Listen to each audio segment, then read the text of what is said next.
আপনি মিডিয়ালা করে জিজ্ঞেস করেন ইসরায়েলের বিরুদ্ধে বয়ান ছাড়বে, কালকে ওর আইডি হ্যাক। ইন্ডিয়ার বিরুদ্ধে ছাড়বে, কালকে ওর আইডি শেষ। আপনি এত নিকৃষ্ট কেন? কি কারণে আপনি এত নিকৃষ্ট? হ্যাঁ,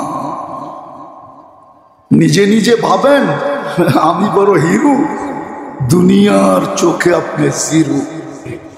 আমাদের দেশের সুশীল সমাজ আর বুদ্ধিজীবী ওরা পাবে বিজাতিদের চামচামি করে আমরা খুব টপে আছি। ও জানে না বিতর্কত সাধারণ মানুষকে তো ঘৃণার চোখে দেখে, ওদেরকে ডাবল ঘৃণার চোখে দেখে যে তোর মতো গাদ্দার তো কেউ নাই। এর আগেও আমি প্রমাণ দিছিলাম, আজ পর্যন্ত যতজনকে মুসলমানের বিরুদ্ধে ব্যবহার করছে, ব্যবহার হওয়ার পরে টিস্যু যেরকম মানুষ নিক্ষেপ করে, এখন আমার মুখে লাগতেছে কিন্তু একটু পরে এটা ডাস্টবিনে যাবে, ঠিক একজনও নাই যাকে ওরা জীবিত রাখছে। ব্যবহার করছে, তারপরে মেরে ফেলছে। প্রমাণ নিবেন? সাদ্দামকে যে দড়ায় দিছে ও কোথায়? ওকেও কয়েকদিন পরে মেরে ফেলছে। মির্জাফরকে কে মারছে? আরে বলেন না, এরকম একটা না, শতটা দেখানো যাবে, শতটা। আপনি আজকে নিকৃষ্ট কেন? আপনি নির্যাতিত কেন? আপনি নিষ্পেষিত কেন? দেখানো যাবে না, নাহলে দেখানো যায়। উন্নত দুনিয়া যাদের নামের জন্য আপনারা পাগল, ওরা আমাদের পয়সা দিয়া চলে, আমাদের পয়সা দিয়া, মুসলমানের পয়সা দিয়া চলে। আল্লাহ দুনিয়ার ভিতরে সবচেয়ে বেশি মুসলমানকে পয়সা দিছে। আজকেও অ্যানালাইসিস করেন, তালাশ করেন, মুসলমানের পয়সা সবচেয়ে বেশি আমাদেরটা দিয়ে চলে। আর আপনি নির্যাতিত কেন? নিষ্পেষিত কেন? ঘৃণিত কেন? অবহেলিত কেন? দীক্ষিত কেন? লাঞ্ছিত কেন? একটা কুকুরের পর্যন্ত দাম আছে, আপনার দাম নাই। কুকুরের পর্যন্ত দাম আছে। ক্ষুধায় কুকুর মরলে প্রাণীবাদীরা সারা দুনিয়া চিৎকার দিতে থাকে, অথচ 30 লক্ষ ক্ষুধায় মরতেছে। ট্রাকগুলা দাঁড়ানো আছে খানা নিয়া, একটা ট্রাক তো দূরের কথা, একটা প্যাকেট ঢুকতে দিতেছে না। সারা দুনিয়া দেখে না? কেন এরকম নির্যাতিত আপনি? আপনি বলবেন আমি না, ফিলিস্তিন আপনার ভাই না, আপনার জাতি না? এতটুকু আত্মমর্যাদা হারায় গেল কেন এরকম? একটু ভাবেন। কাল কিয়ামত হবে, আল্লাহ এটাই প্রমাণ করবে। বন্ধু দিছিলাম, ইচ্ছা করলে ছোট একটা আমল দিয়া জান্নাত নিতে পারতে। জান্নাতের ওয়াদার উপরে শত আমল আছে, কিতাবই আছে মুজিবাতুল জান্নাহ। কোন আমল করলে জান্নাত জরুরি, অবদার্য, জান্নাত মিলবে, এটার উপরে ওলামারা কিতাব লেখছেন। কিতাব কয়দিন দুনিয়ায় চলবেন? কালকে চেহারা দেখাইতে হবে। প্রথম চেহারাই মোহাম্মদুর রাসূলুল্লাহকে দেখাইতে হবে। হাউজে কাউসার পার হয়ে যেতে হবে। একদল পান করবে আর পিপাসা চিরদিনের জন্য দূর করবে, আর আল্লাহর রসুল পান করাবে। আর আরেক দলকে দেখবে, আল্লাহর রসুল যদিও বলবে আসহাবি, এরা আমারই উম্মত, কিন্তু ফেরেশতা বলবে ইন্নাকা লা তাদরি মা আহদাসা বাদাক। আপনি জানেন না, আপনার আদর্শকে এরা ঘৃণিত মনে করত, দীক্ষিত মনে করত, অবহেলিত মনে করত, লাঞ্ছিত মনে করত, দীক্ষিত মনে করত। রাগ হয়ে যাবেন? আজকাল আমার সমাজের যুবক বলেন, বৃদ্ধ বলেন, বুড়া বয়সে দাড়ি শেভ করে। নবীর তরিকা আমাদের কাছে দীক্ষিত, ঘৃণিত, অবহেলিত, লাঞ্ছিত। নাইলে মডার্ন হইতে পারবে না। কি কি আধুনিক হইতে পারবে না, স্মার্ট হইতে পারবে না। স্মার্ট আমাকে বুঝাইতে হবে না, আমাকে বুঝাইতে হবে না। আল্লাহ আমাকে দিয়ে প্রমাণ দিছে বাংলাদেশকে। আমি অহংকার করে বলতেছি না, 103টা দেশের ইমিগ্রেশন দেখছি আমি। 103টা দেশের ইমিগ্রেশন দেখছি। হাসতেছিলাম 2 সপ্তাহ আগে, অহংকার করতেছি না, হাসতেছিলাম, হাসতেই ছিলাম। আর পান চাবাইতে ছিলাম বসা বসা ইংল্যান্ড এম্বাসিতে। বসা বসা হাসতেছিলাম। একজন আমাকে জিজ্ঞাসা করতেছিল চীনে, হুজুর আপনি হাসেন কেন? মনের কথা তো তোমাকে বলা যাবে না, মনেরটা মনেই থাকে। হাসতেছিলাম যে বড় স্মার্ট হয়ে আসছে ভিসা নেওয়ার জন্য, কিন্তু পাসপোর্টটা খুইলা চেহারাটা কালো হয়েছে। যদি দেখানো যেত দুনিয়াকে, তো আমাবস্যা রাত্র মনে হয় ওকে দেখা আশ্চর্য হইতো যে আমিও তো এত কালো না, ও এত কালো হইল কেন? কেননা ভিসা মিলে নাই। আর আমি তো পাসপোর্ট খুইলা দেখি একদিনের মিলে নেয়, মাল্টি, তাও পাক্কা 2 বছরের। আল্লাহর ইহসান। অহংকার করে বলতেছি, নবীর তরিকা ছেড়ে স্মার্ট হইতে চাও? হ্যাঁ, বড় স্মার্ট করে আমরা চিনি। আমি চিনি না এরকম লোক কম আছে, বড় স্মার্ট করে আমরা চিনি। ওদের জন্য কয়টা গাড়ি এয়ারপোর্টে আসে আর আমরা গেলে কয়টা গাড়ি আসে এটা চিনি। ওরা কি খায় নিজের টাকা দিয়া, আর আমাদের জন্য আগেই খাওয়ান নিয়ে দাঁড়ায় থাকে, এটাও দেখি। বড় স্মার্ট নবীর তরিকা ছেড়া, বড় আধুনিক। আজকে আমার সমাজের ওই বড়দের ভিতরে ঢুকার কারণে যুবকদের ভিতরে ঢুকছে, পুরুষের ভিতরে ঢুকার কারণে নারীর ভিতরে ঢুকছে। স্মার্ট হইতে চায় নবীর তরিকা ছেড়া দিয়া, নবীর আদর্শ ছেড়া দিয়া তুমি স্মার্ট।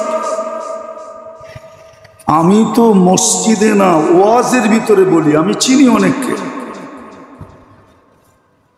অনেক বয়ানে আমার আছে যে আমি ঘন্টার পর ঘন্টা দাঁড়ায় থাকতে দেখছি ইমিগ্রেশনে, কিন্তু আমাদেরকে 2 মিনিটও দাঁড় করায় না। কেন? ও জানে পাসপোর্টে যা লেখা আছে ওর শরীরে ওইটাই ফিট আছে। ওর ভিতরে ফাইরা চিরা দেখলেও আর বিপরীত পাওয়া যাবে না, কিন্তু এটা তো পাসপোর্টে লেখা মুসলমান। রূপরেখায় তো দেখা যায় আমাদের মতো সাজসজ্জা, তো আল্লাহ সন্দেহ ঢুকায় দিছে। পাসপোর্ট যদিও লাল, পাসপোর্ট কি লাল পাসপোর্ট বুঝেন কি? হ্যাঁ কি? হ্যাঁ, সে স্মার্ট নাগরিক বাংলাদেশ। কূটনীতিক পাসপোর্ট, তারপরও দাঁড় করায় রাখছে। সন্দেহ ঢুকা গেছে, আল্লাহ ঢুকায় দিছে তোর ভিতরে একটা বাইরে একটা, দাঁড়া তোরে আগে তালাশ করে লই। শুধু পাসপোর্ট নেয় না, মোবাইলও নিছে, দেখি মোবাইলে কোনো লিঙ্ক পাওয়া যায় কিনা। আবার শুধু মোবাইলও নেয় না, একটা আইডিটা দে, আইডিও নিছে। 6 ঘন্টা পরে বাইরে এসে 6 ঘন্টা পর। আমরা তো 2 মিনিটও দাঁড়াইনি। স্মার্ট। লজ্জা যদি থাকে তাকে লজ্জা দেওয়া যায়, যার লজ্জাই নেই তাকে কি লজ্জা দিবে?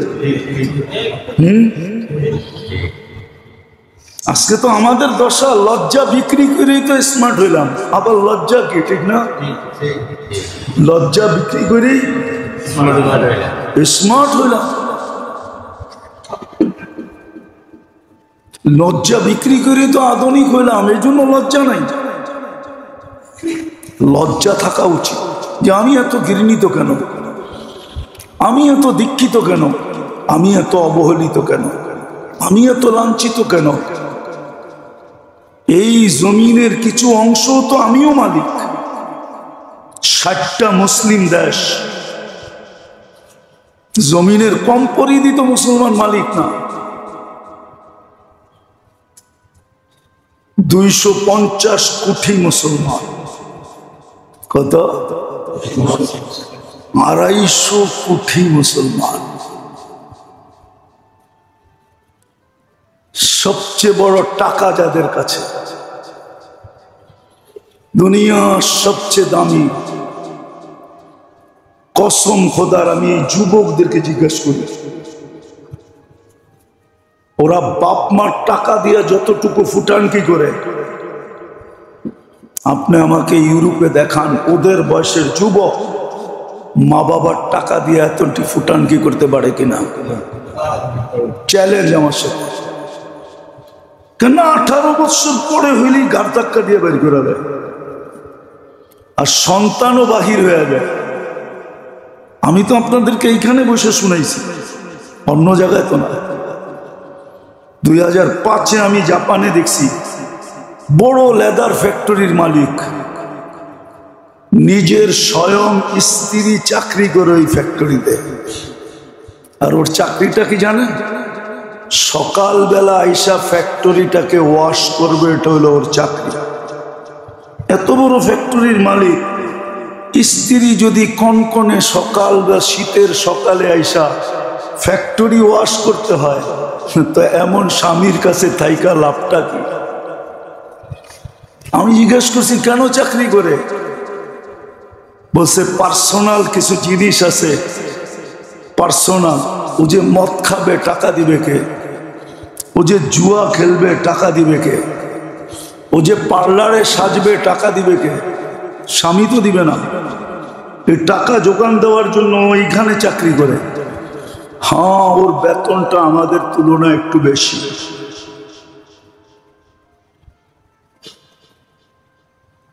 স্ত্রীকে যদি চাকরি করতে হয় নিজের ফুটানকির জন্য, আমি যুবকদেরকে জিজ্ঞাসা করতেছি, তোমরা মা বাবার টাকায় যতটুকু ফুটানকি করো, যেরকম স্মার্টফোন চালাও, এমবি বড়, এমনকি বান্ধবীদেরকে পর্যন্ত মা বাবার টাকা দিয়ে খাও, ফুল কিনা দাও, গিফট দাও, ঠিক না? তোমাকে কামার টাকা কে দেয়? এতটুক তো ওরাও ফুটাঙ্কি করতে পারে না। তারপরও তো তুমি ওদের চোখে নিকৃষ্ট। যাক, লম্বা করে লাভ নাই, বুঝলে অল্পতেই বুঝবে। অস্তিত্ব দেন নাই, শুধু জীবনটাও দিচ্ছেন। প্রত্যেকটা মুহূর্ত পক্ষে যাক এটাই চান, সওয়াব হোক এটাই চান,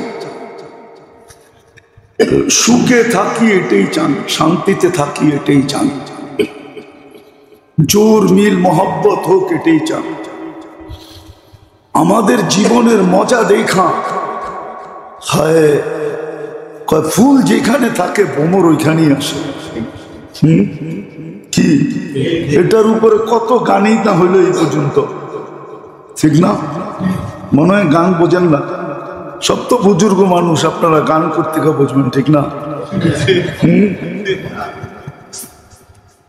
যাদের সুখ দেখা সারা দুনিয়া, কোরআন বলে ইয়াদখুলুনা ফি দীনিল্লাহি আফওয়াজা, যাদের সুখ দেখা, শান্তি দেখা, জোর দেখা, মিল দেখা, মোহব্বত দেখা, সহানুভূতি দেখা, ভাতৃত্ব দেখা, মানুষ দলে দলে ইসলামে ঢুকতেন। আমাদের সুখ দেখেই ঢুকতেন। হ্যাঁ, আমি চিনি ক্ষুদ্র ক্ষুদ্র জিনিস দেখা মুসলমান হয়েছে। জানি না আপনাদের এখানে বলছি কিনা। আমেরিকাতে আমি চিনি এক নার্স, সে শুধু এতটুক দেখে ইসলামে ঢুকছে। মুসলমান দিনদার স্বামী স্ত্রীকে নিয়ে গেছেন,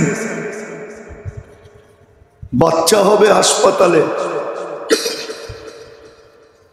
তো সে স্ত্রীর মাথার কাছে, ওই দেশে তো নিয়ম হলো আপনি হাসপাতালে অ্যাডমিট করবেন, মা বাচ্চা বাইচা থাকলে ফোন করে আপনাকে দিয়া দিবে।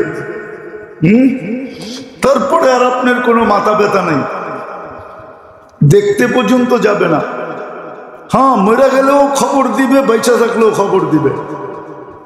কিন্তু ওকে অ্যাডমিট করছে স্ত্রীকে, আর স্ত্রীর মাথার কাছে দাঁড়ায় আছে। হাসপাতাল থেকে এক মুহূর্ত যায় না। তো সবাই জিজ্ঞাসা করতেছে, দুনিয়া একদিকে তুই আরেক দিকে। তো বলছে এটা আমার ইসলামের শিক্ষা, ও আমার অর্ধাঙ্গনী, আমার আমানতি তো ওর কাছে, ওকে ছেড়ে আমি যাবো কই? এই পুরা চিত্র দেখা নার্স বলছে এটাই ইসলাম। বলছে আমি মুসলমান হইলে আমার স্বামীও যদি হয় এরকমই হবে।